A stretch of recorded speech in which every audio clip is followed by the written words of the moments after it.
semuanya, perkenalkan nama aku Titil Azahra dari program studi penerbitan Politeknik Negeri Jakarta. Kali ini aku akan membahas atau mereview sebuah film dengan judul Spotlight dan akan menghubungkannya dengan materi hukum pers dan kode etik jurnalistik. Nah, kalau mendengar kata jurnalis, mungkin yang terbayang adalah orang yang mencari berita, mewawancarai narasumber, lalu menulis artikel. Tapi setelah aku menonton Spotlight, aku jadi melihat bahwa pekerjaan seorang jurnalis ternyata jauh lebih kompleks daripada itu. Film ini menunjukkan bagaimana proses mencari kebenaran bisa memakan waktu hingga berbulan-bulan. Bahkan ketika fakta yang ditemukan menyangkut institusi yang sangat berpengaruh.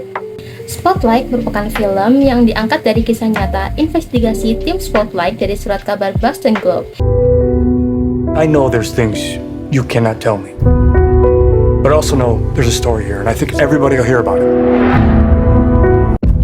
Kisah ini bermula ketika Marty Barrett, editor baru Boston Globe, menemukan sebuah kasus dugaan pelecehan seksual terhadap anak-anak yang dilakukan oleh seorang pastor gereja Katolik di Boston. Karena merasa ada sesuatu yang janggal, ia kemudian meminta tim Spotlight untuk melakukan penyelidikan lebih lanjut.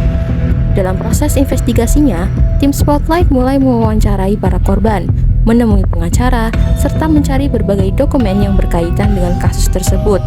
Awalnya mereka mengira kasus ini hanya melibatkan satu orang pastor, namun semakin dalam mereka menyelidiki, semakin banyak fakta mengejutkan yang terungkap.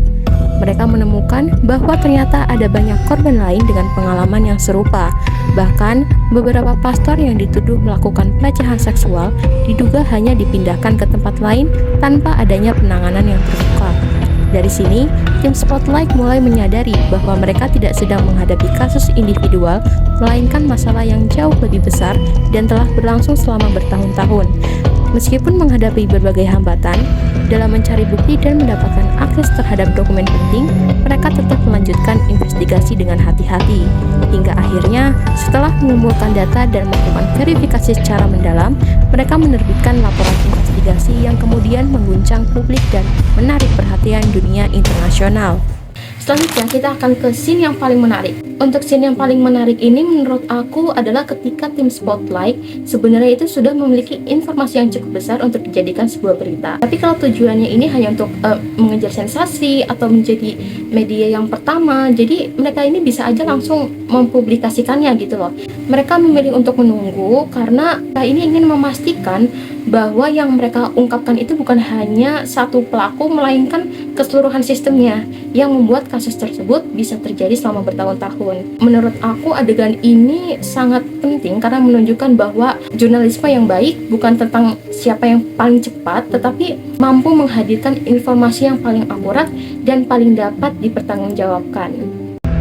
Scene ikonik selanjutnya yaitu ketika Michael Rezendes terlihat sangat emosional ketika mengetahui bahwa dokumen pengadilan yang selama ini dianggap tertutup ternyata sebenarnya bisa diakses oleh publik.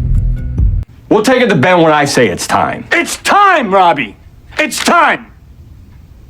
They knew, and they let it happen! 2 kids! Okay?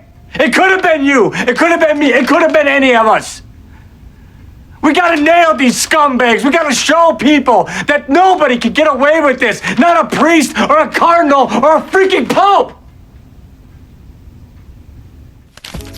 Oke, selanjutnya kita akan ke bagian analisis jika dikaitkan dengan kode etik jurnalistik. Ada beberapa prinsip yang memang menurut aku sangat terlihat dalam film ini. Yang pertama adalah prinsip akurasi dan verifikasi. Sepanjang film, para wartawan ini tidak hanya pernah langsung mempercayai satu sumber begitu saja. Mereka terus memeriksa dokumen, mencocokkan data, dan mencari sumber lain yang dapat memperkuat informasi yang mereka miliki. Hal ini menunjukkan bahwa wartawan itu tidak boleh menyebarkan informasi yang memang belum terverifikasi. Prinsip kedua adalah independensi. Dalam film ini, gereja Katolik di Boston itu digambarkan sebagai institusi yang memiliki pengaruh besar di Boston. Tapi tim Spotlight tetap menjalankan investigasi mereka meskipun menghadapi tantangan atau berbagai tekanan. Menurut aku bagian ini menunjukkan bahwa wartawan harus tetap independen dan tidak boleh terpengaruh oleh kepentingan pihak tertentu. Prinsip ketiga adalah kepentingan publik. Kepentingan publik ini adalah tujuan utama investigasi mereka. Jadi bukan untuk menyerang suatu kelompok atau mencari keuntungan pribadi. Tujuan mereka ini adalah untuk mengungkap fakta yang penting bagi masyarakat, dan hal ini sesuai dengan fungsi pers sebagai media informasi sekaligus kontrol sosial. Prinsip berikutnya adalah tanggung jawab jurnalistik. Nah, jadi menurut aku ini menjadi salah satu film atau salah satu pesan terkuat dalam film Spotlight. Jadi para wartawan sadar bahwa tuduhan yang mereka ungkap itu sangat serius. Karena itu, mereka memilih untuk sangat berhati-hati sebelum menerbitkan beritanya. Mereka tuh sadar dan memahami bahwa sekecil apapun kesalahannya dapat berdampak besar bagi banyak pihak. Selain itu, film ini juga memperlihatkan bagaimana wartawan sangat menghormati narasumber, terutama para korban. Mereka tidak memaksa korban untuk berbicara dan justru berusaha membangun kepercayaan terlebih dahulu. Dan hal ini menunjukkan bahwa ketika jurnalistik itu bukan hanya soal hasil pemberitaannya, tapi juga tentang bagaimana proses memperoleh informasi itu dilakukan.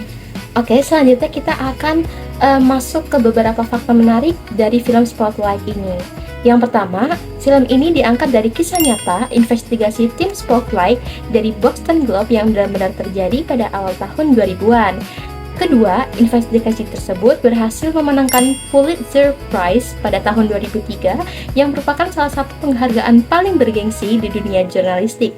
Selanjutnya yang ketiga, sebagian besar tokoh utama dalam film ini merupakan jurnalis yang benar-benar ada dan terlibat langsung dalam investigasi tersebut.